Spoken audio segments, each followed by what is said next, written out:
akşamlar diyelim. Bugün uzun bir aradan sonra bir görevin fırlatılışıyla beraberiz. Uzun bir aradan sonra niye diyorum? Çünkü bu görev cidden bayağı bir uzun süredir bekliyor. Yani hemen hemen bir önceki yılın bahar aylarına falan fırlatılması planlanıyordu. Ama gel zaman git zaman ertelemeler oldu ve görev bu zamana kadar kaydı. Peki görevimiz ne? Görevimiz NASA'nın yeni iletişim sistemi, yeni nesil iletişim sistemi olan lazer iletişim sistemini de yörünge yollamak. Tabii tek yükümüz bu değil. Birden fazla yükümüz var ama bizim en çok dikkatimizi çekecek yük bu olacak. One in California and one in Hawaii.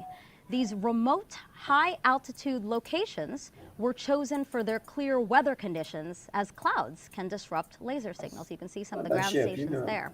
If all goes as planned, LCRD will be NASA's first two-way end-to-end optical relay because it can both send and receive data at once. Drop yok değil mi? Lütfen. And now I'd like to bring in Kathy Leaders, Associate Administrator of NASA's Space Operations Mission Directorate. Thank you for carving out the time to be here with me. Thank you for having me. Very, very exciting day. Yeah, absolutely. Tell me a little bit about the directorate and your role there. So I get to be lucky enough to be in charge of space operations, which means we get to work on the operational missions that are in play today, but also getting ready for exploration missions. And this one's a very important one to get us ready to go back to the moon. Yeah, so tell me, what are we hoping to learn with LCRD today? Well, we actually need to improve our comm systems to be able to do human spaceflight activities around the moon. And so this demonstration is very, very important to get our new systems going. I was just talking to Badra Yunus in charge of our scan group, and he said, you know, this demonstration, if it doesn't work, could push us back 5 to 10 years. So this is very, very, very critical for us to be able to prove out the systems that we're going to need to get ready for both Artemis 2, Artemis 3 are very, very complicated missions, and getting ready even to be able to prove the systems that we'll need to go to Mars. Right. And it is so critical that LCRD isn't the only mission, right, that's studying laser communications? Absolutely. On Artemis 2, we actually have O2O, which is a critical system for us to be able to prove out, can we do comm between the relays and the Artemis 2 spacecraft, the Orion spacecraft that will be carrying our first crew demonstration mission. And then we've got Illumina that's going up to the space station that will be doing our space-to-space comm between LCRD and the International Space Station. And then next summer we have Psyche that's going up that will be taking our deep space comm unit, so we'll be practicing it and in our deep space area. So it is going to be like an exciting next year of comm and checking the system out. But we need to get the system checked out before we do our moon. Şimdi bu sistem Artemis görevleri için çok önemli olacak. Çünkü yani Artemis için planlanan en önemli sistemlerden biri bu iletişim sistemi. Şimdi lazer iletişim sisteminin şu anki iletişim sistemlerine göre farkı çok daha hızlı süren, çok daha kısa sürede çok daha büyük verileri iletmiş. One of my favorite analogies of how this system improved, you talked about a few things, but you know, for those of us that have been working at home during COVID, this is the difference between dial-up comm and, you know, high-speed internet. So I know when my internet starts going down, I'm in big trouble in my workplace. So this is going to be an important system for us. Yeah, well, we don't want NASA's internet to go down, right? No, we do not want NASA's, not its moon internet. Right. Kathy, thank you so much. I really appreciate you being here today. Thank you. All right, so getting more data back faster is of course a plus, but there are other benefits to laser communications, so check out this video to explain.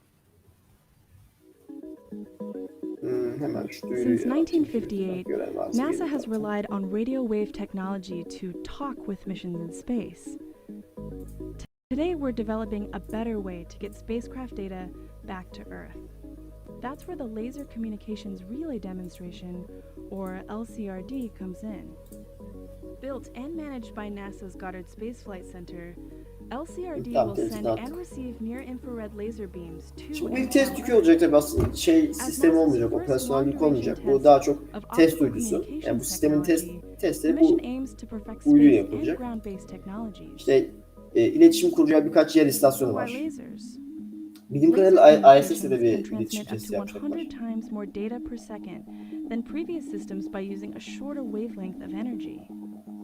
With this increased bandwidth, missions can send larger files and even live high-definition video from Yani bu tür bir space. sistem cidden bizim deniz uzayından aldığımız are smaller and more efficient than radio wave technology.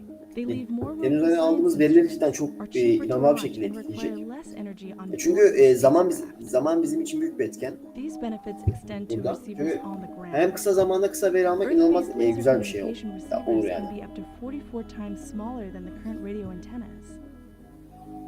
LCRD is the next step in making these technologies a reality, helping NASA to push the boundaries of scientific discovery and exploration. Eventually, NASA will integrate this technology into future missions, as well as share it with commercial companies. Şimdi bana bunun sesi niye gelmiyor? Ne istiyor? Ben bunu ayarlayayım hemen. All right, we're now about 25 minutes away from launch. Joining me now is Glenn Jackson. He's the one leading the LCRD team. How are you, Glenn? Very excited, man. It's very hard when you have two first names. Çünkü bir şey duyamıyorum. So how long have you been working Orada bir with sıkıntı var. Yeah, it's been a long Önemli bir şey olursa time. kaçırmamam lazım. Yeah. And thank you so much for bringing these models. I think this will really help to demonstrate to our viewers what LCRD. So can you walk me through this? Oh, certainly. So left here Telefona I have bağlandım. the Telefona bağlandım. Holosat 6 spacecraft. LCRD is this part of the spacecraft. Right. It's about the size of a king-size bed. It has two optical modules. They're basically telescopes that look down to the Earth and look at our two ground stations in Hawaii and California. Okay. So this is 10 scale, but this is a full-scale optical module. This is the telescope that will do bidirectional communications. So the lasers come in. Şimdi burada şeyleri görüyoruz. Bizim test yükümüzün iç parçasını görüyoruz burada. Okay. So over on the Optik rocket parçalarını right now, görüyoruz. it is launched, ready to fly.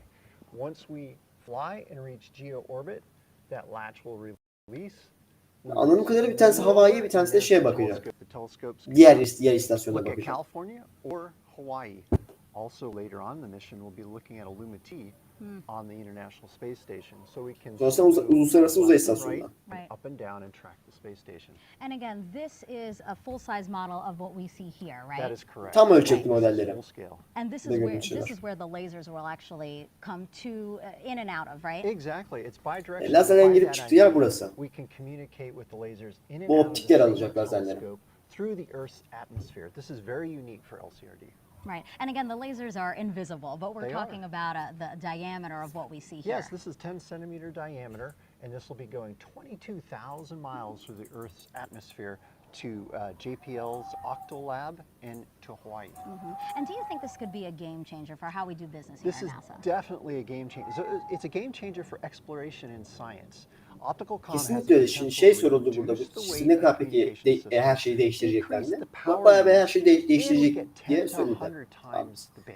Çünkü dediğimiz gibi şu ana kadar hep radyo dalgaları kullandık iletişimde. Uzaydaki iletişimimizde. Şimdi bunu değiştiriyoruz. How hard was it to Bu come up lazer with alıyoruz. something like this? Again, to move us from radio communications to hopefully laser communications. It is a lot of hard work. We have an amazing team, great partnership with Bu ilerleyen insanlar yönelimde cidden çok faydalı olacak.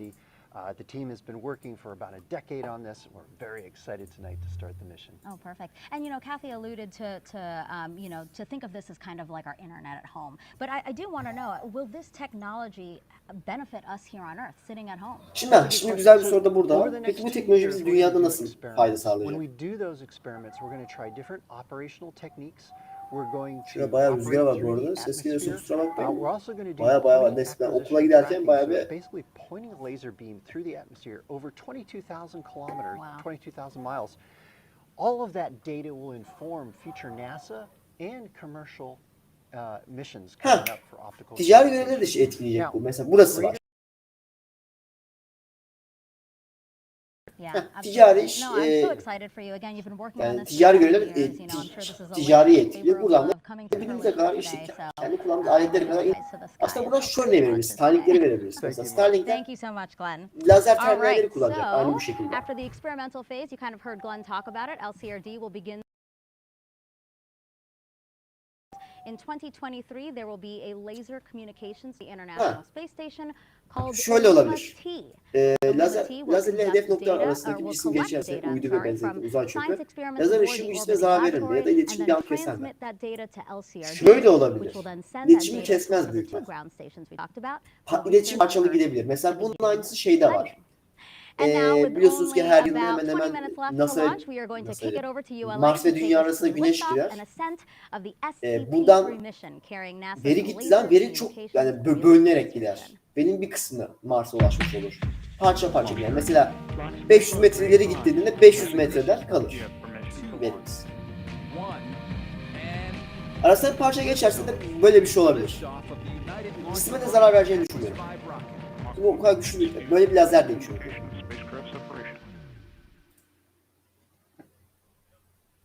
Good morning, I'm Andrea Lenhoff. I'm a systems engineering lead at ULA and your host for today's Atlas V STP-3 launch for the United States Space Force.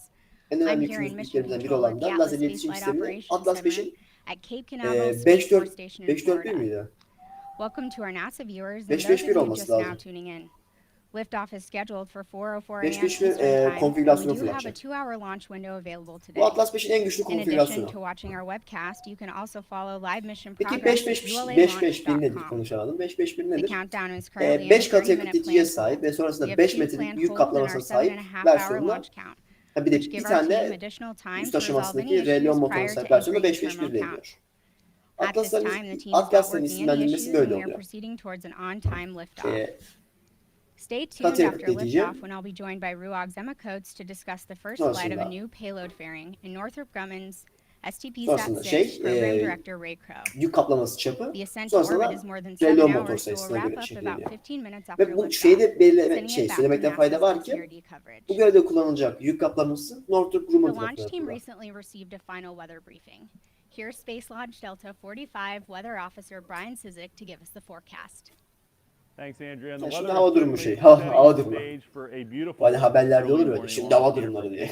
And that's all thanks to the fact that we're really in between two boundaries, one well off to our east, well off the coast, and then a cold front draped to our north, but we're kind of right in the middle of those. As I mentioned, really the only thing we're watching right now, just some high upper level cirrus clouds moving over, and then if you look very closely, you can see this dark area kind of approaching from the west to the east, and that's an area of fog, but that's expected to stay inland, and even if it did get here, really not going to be a concern for our launch window. So as you look, there's a live look at the pad right now, weather looking great, less than a 10% probability of violation, so that's greater than a 90%. Ya büyük ihtimal ilerleyen zamanlarda bir Artemis programı kapsamında bir ihale olur diye düşünüyorum ben.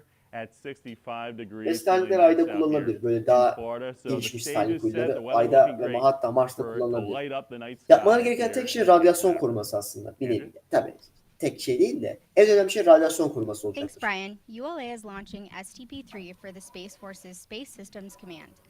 Let's learn more from Captain Ryan Burnt, SSE's Mission Integration Manager. Thanks, Andrea. Space Test Program Number 3, or STP-3, is comprised of 2 spacecraft, both built by Northrop Grumman. Together, the spacecraft are designed to mature technology and reduce future space program risk by advancing warfighting capabilities in the areas of nuclear detonation detection, space domain awareness, 4 dakikamız kaldı şu an. 4 dakika hold'dayız, beklemedeyiz. First spacecraft to deploy after our long coastal geo, STP-SAT-6, hosts the National Nuclear Security Administration's Space and Atmospheric Burst Reporting System Number 3. Çoğu uydu, buradaki çoğu uydu aslında askeri uydu olacak. İletişim uydusu hariç. Çünkü bu aslında bu uzay kuvvetleri için yapılan bir görev. Bunun benzerini SpaceX Falcon Heavy ile yapmıştı. Şeyi merak ettim aslında, STP-1 ne? STP-2 SpaceX Falcon Heavy ile yapmıştı. Carrying several small experimental science and technology payloads. STP-3 is a vital national security mission, made possible only through strong government and industry partnerships. Space Test Program. I'm honored to have played a role in bringing it to launch and look forward to the important work we will accomplish on orbit.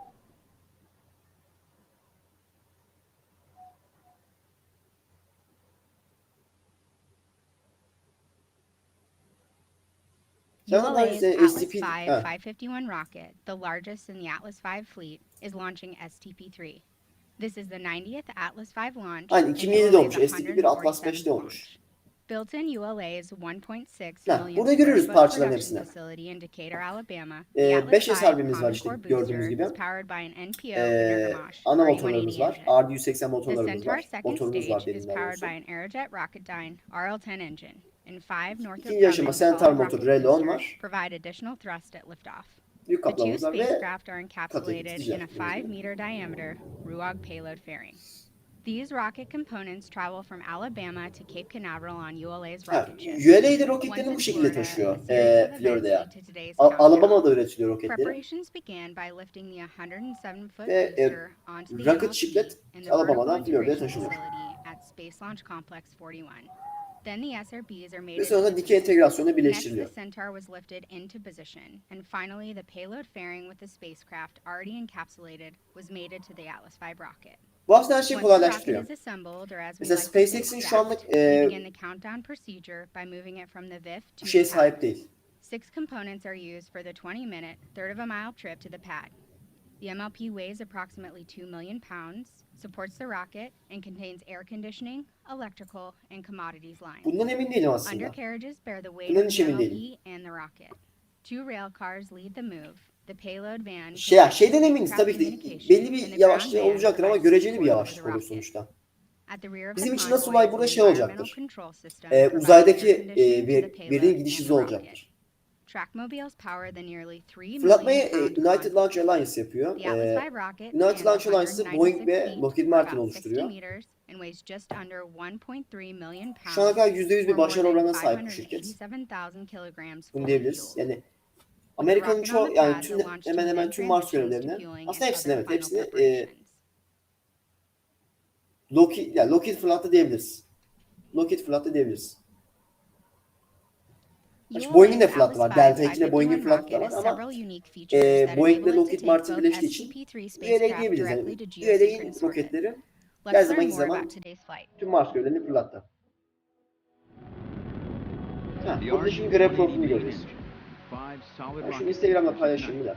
Lift the Atlas V rocket away from the pad. Together, the main engine and 5 SRBs generate a combined liftoff thrust of 2.4 million pounds, or 11.5 meganewtons. Shortly after liftoff, Atlas begins a pitchover to attain the proper flight path, while minimizing the dynamic pressure the vehicle experiences during flight. The Atlas V reaches Mach 1, the speed of sound, in 35 seconds. The first two SRBs 35 saniye sonra ses hızına ulaşacak hatta. Bu da güzel bir bilgi. Sonrasında yavaş yavaş titiciler bırakılıyor. Approaching payload fairing jettison. The Atlas V is burning propellant at a rate of 2000 pounds or 970. Şeyden de bahsedebiliriz. Bu Atlas konfigürasyonu zamanında Jüpiter'e giden Juno görevinde fırlattı. Juno görevi Atlas 5'te fırlatıldı. Ya çoğu deniz uzay görevi hemen hemen hatta hepsi Atlas 5'te fırlatıldı. 2000'den sonra. New Horizons olsun, diğer deniz uzay görevleri olsun. This two-piece out-of-autoclave composite shell encapsulates both the Centaur upper stage and the two spacecraft. At approximately 3 minutes 30 seconds, when the rocket has climbed above the densest part of Earth's atmosphere, the payload fairing is jettisoned. At 4 minutes 27 seconds, propellant levels are depleted and the main engine shuts down. 6 seconds later, the Atlas Centaur separation system activates to release the booster stage. The vehicle now weighs a little more Aynen. than 5% Birinci aşama işi bittikten sonra ikinci aşama yani Centaur ayrıldıktan sonra relo motoruna taşıyacak ve yörüngesine devam edecek. First Centaur main engine burn begins. Centaur's RL-10 main engine will perform 3 burns over nearly 6.5 hours. The first 2 burns each last approximately 6 minutes and are used to circularize Centaur's... Ki zaten biz büyük bir ikinci aşamayı görmeyeceğiz. Askeri bir görev olduğu için. Ya ilk yükümüz ya da bizim şu an ilgilendiğimiz yükümüz bırakılana kadar en azından. The RL-10 ignites for a final burn. This burn enables Centaur to make a plane change to its geosynchronous separation orbit. 2.5 minutes later, Centaur completes its final engine cutoff, following a guided shutdown. This capability ensures a very precise injection. Lifespan of both spacecraft is further increased by a Centaur-provided in-flight power system, which ensures Yok gözükmüyor mu? fully charged batteries during the long ascent. Kaliteleri düşük fotoğrafların ya. At 6 hours, 30 minutes, 15 seconds, Centaur releases STP SAT-6 into geosynchronous orbit for the Space Force. O kanalın eksi açıklamasına ekledim sonra gideceğim. Centaur releases the Space Force's LDPE-1, completing the longest mission in Atlas's more than 60-year history. Şimdi bak bu da güzel, bak bu da yeni öğrendim bilgi. Bu görev Atlas 5'in görev süresi boyunca sahip olacağı en yüksek, yani en uzun süreli görev olacak. Yaklaşık 6 saat falan sürecek. Tabii biz dediğimiz gibi yani çoğunu görmeyeceğiz bile. Yaklaşık 10 dakikamız kaldı. This is Atlas Mission Control. The hold will be extended for at least a few minutes to wait for additional upper level wind data. A new launch time has not yet been determined.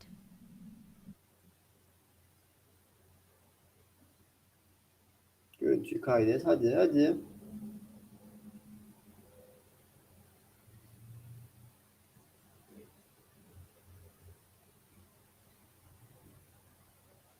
Today's flight is dedicated to ULA employees Alex Hansen and Dean Thompson. Alex Hansen's 25-year career as a ground electrical engineer included 12 years with the Titan rocket program and 13 years supporting the Atlas V program. Evet, üyeleri bulunan ve hayatını kaybetmiş çalışanları görüyoruz galiba. For the first Atlas V flight in 2002. Çünkü in memory of demiş Alex iki was a çalışan. power Alex systems Hansen ve Dean expert who Thompson. worked to develop, install, and test multiple power supplies, which are a critical part of the pad ground system. Alex was also instrumental in the development of the ground systems used to roll the Atlas V to the launch pad. With such significant contributions, Alex Hansen's legacy is evident with every roll to pad and launch from Slick 41. Dean Thompson's more than 30-year career began at Boeing's Commercial Airplane Division in Wichita, Kansas. He joined Boeing's International Space Station Division in Huntsville, Alabama, followed by a move to ULA's Decatur, Alabama production facility, where he was an electrical engineer serving as the Certified Responsible Engineer Delegate for Delta IV and Atlas V avionics. Dean had Atlas V upper stages and payload accommodations, which made him a key part of the Decatur team. As a hands-on engineer, Dean was well respected by his colleagues and missed by all of those that worked with him.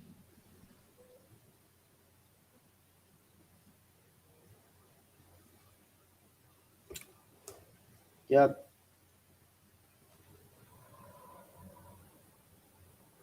arkadaşım niye tüm o fotoğraflar kötüdür ki ya? İndiriyorum, fotoğraf bozuk çıkıyor.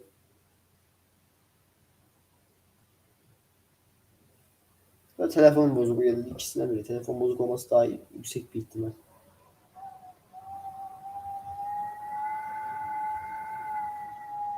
Evet be kardeşim. Ne üstünde. Bugün okula giderken uçmasam iyi bari. Uçarsam ölürüm, ölürsem de herhalde Starship yayınını göremeyiz. Ya da SLS. Bakalım şu anda dolumumuz tamamdır.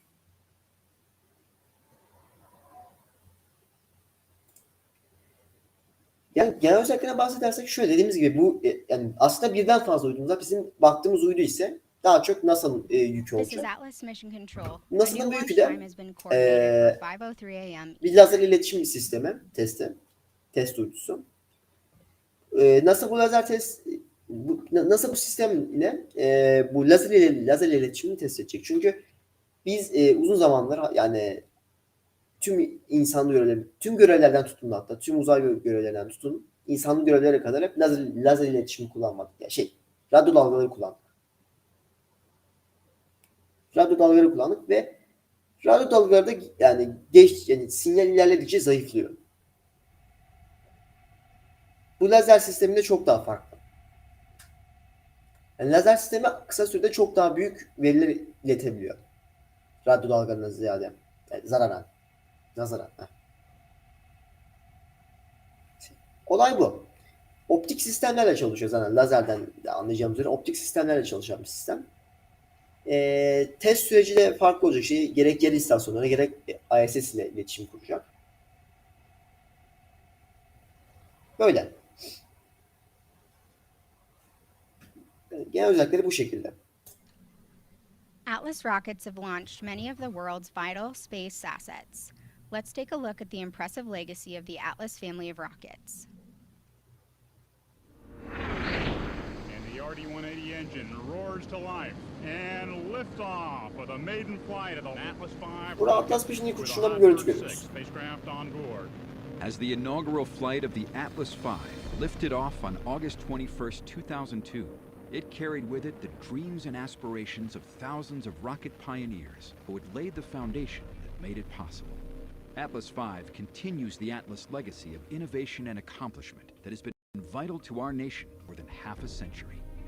Named after the mighty giant of Greek mythology who carried the world on his shoulders, Atlas was conceived as a weapon and a deterrent, but evolved into a system that pushed the envelope with trailblazing innovation and steadfast reliability. At the request of Charlie Bossert and his San Diego-based engineering team began work on a demanding set of requirements to design an intercontinental ballistic missile capable of delivering a 1,500-pound warhead to a target 5,500 miles away. Şundan da bahsetmeye fayda var ki Atlas ilk başta balistik füze olarak geliştirildi. As the race with the Soviets engulfed the country. Atlas'ın şeyi bu, tarihi bu. 1957, the first Atlas flight lifted off from Space Launch Complex 14. Eski yaşlı yazdı o konuşarsın. Yazarım. The flight ended 38 seconds later, but Bossert's team had taken the first step and proven the structural integrity. Çok fazla uçuş var yani eğer Atlas'ı genel olarak bakacak olursak yani gerek Atlas 1 olsun ya da işte balistik füzeleri olsun. Sonradan bir balistik füzeden şey çevrildi. Yörünge roketine çevrildi. Atlas'ın bu hali çok fazla şey taşıdı. Gerek insan taşıdı, gerek Mercury programıyla. Though the Soviets had beaten the U.S. to space with the launch of Sputnik in October 1957, President Eisenhower would counter a year later when Atlas 10B delivered his holiday message. Sonrasında ya başka yükler taşıdı. Sonra Mars'a yükler taşıdı. Mariner görevlerini de Atlas taşıdı diye biliyorum. The orbiting Atlas booster became the world's first communication satellite. This is the President of the United States speaking. Through the marvels of scientific advance, my voice is coming to you from a satellite circling in outer space. Oh, bir kameram gitti. Bir saniye. On September 9th, 1959, Atlas 12D became America's first operational ICBM, following launch from California's Hindenburg Air Force Base. In all, 350 Atlas ICBMs were built and stood operational. Bu Atlaslar paslanmaz çelikten yapılıyordu. Buna demekte fayda var. Şu anda paslanmaz çelikten yapılan birkaç şey var uzay endüstrisinde. Used by the Air Force, the Army, the Navy, and NASA. The last refurbished booster was launched in 1995. By the early 1960s, the Atlas booster had made the transition from missile to space launch vehicle, and 1962 proved to be a pivotal year. Riding atop an Atlas booster in Project Mercury's Friendship 7 capsule, John Glenn became the first American to orbit the Earth. Mesela John Glenn'i Atlas roketi fırlattı yörüngeye. Yörüngeye ulaşan ilk Amerikalıyı Atlas fırlattı. 3 additional Mercury flights carrying astronauts Scott Carpenter, Wally Schirra, and Gordon Cooper set the stage for the Gemini flights and the Apollo missions to the moon. Later that year, Atlas scored another first when Atlas 179D, equipped with an Agena upper stage, lifted off from Space Launch Complex 12 at Cape Canaveral. Its payload, NASA's Mariner 2, became the first interplanetary spacecraft. 1962 also marked the debut of the Centaur upper stage, the first to harness the power of liquid hydrogen. The Centaur upper stage, to this day, remains a hallmark of the Atlas system. Together, with its Agena and Centaur upper stages, the Atlas booster went on to play a significant role in America's exploration of the solar system, launching virtually every exploration mission in the 1960s and 1970s. It was the first spacecraft that was launched from Earth that had enough energy to escape the entire solar system. During the late 1970s and 1980s, Atlas continued to play important roles in the development of our nation's space program. In addition to building our national security presence in space, converted Atlas boosters also launched the Air Force's Navstar demonstration satellites, leading to the navigation system known today as GPS. In the late 1980s, General Dynamics saw an opportunity to bring commercial payloads back to expendable launch vehicles, and on July 25, 1990, AC-69, the first Atlas I, ushered in a new commercial era for Atlas. The commercial era brought 8 new Atlas configurations over a 14-year span, each carrying an operational payload.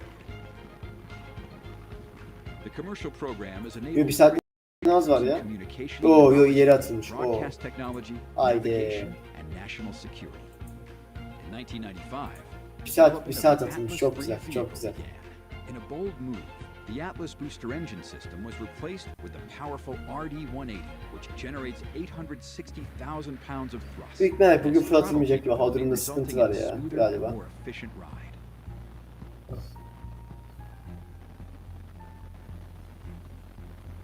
Making its debut from Space Launch Complex 36 on May 24th, 2000. Şimdi Insta'ya story atsam mı atmasam mı kararsız kaldım şimdi. Belki kapatabilirim yayını. Merhaba. Merhaba. Hoş geldiniz. And the elimination of 5 staging events, as well as more than 10,000 parts. This is Atlas Mission Control on T-minus. In 1998, the Atlas team embarked on a development project for the United States Air Force that would forever change the Atlas vehicle. And the RD-180 engine roars to life and liftoff with a maiden flight of the Lockheed Martin Atlas V rocket with a Hot Bird 6 spacecraft on board for Eutelsat in Paris, France. For more than 40 years, Atlas vehicles had relied on the pressure-stabilized steel tank developed by Charlie Bossert and his team.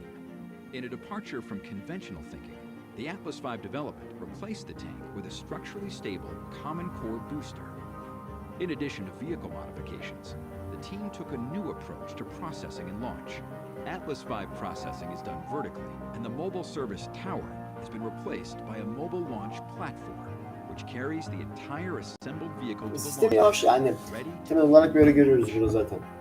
The Atlas V has expanded to multiple payload fairing and solid rocket booster configurations, as well as re-establishing a launch capability from the west coast at Vandenberg Air Force Base.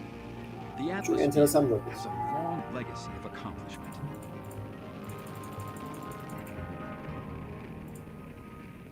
This record of success, which is nearly unparalleled in the launch industry, is built on the lessons handed down from more than 60 years of Atlas experience.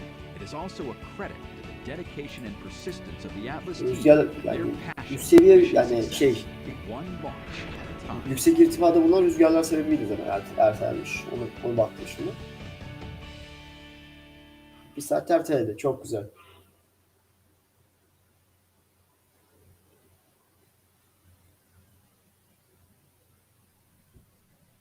This is Atlas Mission Control. The countdown is holding at T-minus 4 minutes while the launch team awaits acceptable high-altitude wind data for the Atlas V rocket to launch.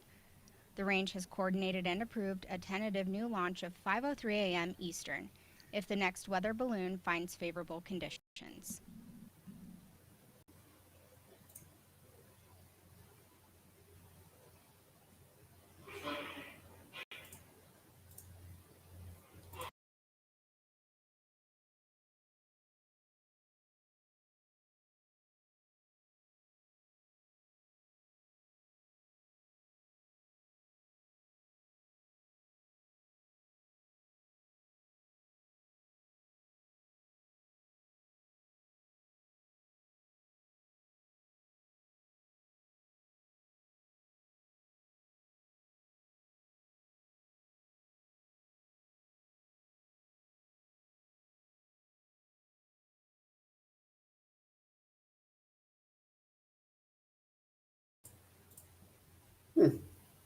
Duyuru vardı da hiçbir şey de anlaşılmıyor neyse. Bu muhtemelen ertelenecek. Doğukan bizim 5B ile 6 ay ne kadar zaman kaldı? Şimdi 6 ay 2023'te daha tam bir fırlatma tarihi yok. 5B ise 19 Aralık gibi gözüküyor. Onun için de güzel bir yayınımız olacak. Beklemede kalın.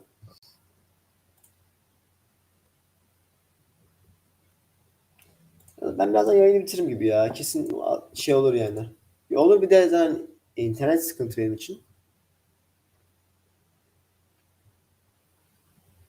Zaman da öyle. Çünkü okula gideceğim. Yemek lazım. Yemek yemeden açtım direkt yayını.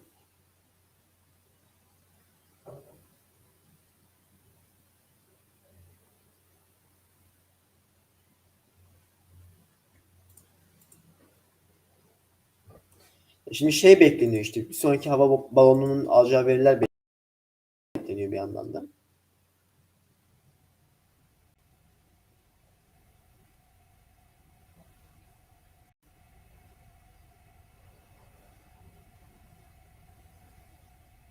Yine mi?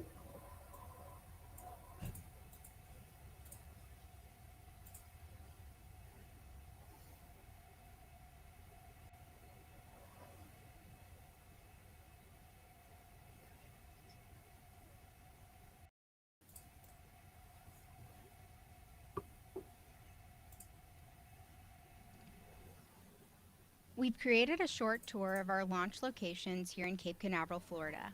Let's take a look around. Şimdi de rampaya bakalım. Neyse kapatacağım ben çünkü vaktim yok. Ne yazık ki keşke vaktim olsa da devam edebilsem. Bir de internet de sıkıntı burada. Yurttayım artık. Evden döndüm. Neyse diyelim ya, umarım fırlatılmaz bugün artık, ben bunu umacağım. Umarım fırlatılmaz da sonraki günlerde falan yayınlayıcıdan yapabiliriz. İzlediğiniz için teşekkür ederim yine de katıldığınız için. Görüşmek üzere diyelim. Hoşça kalın.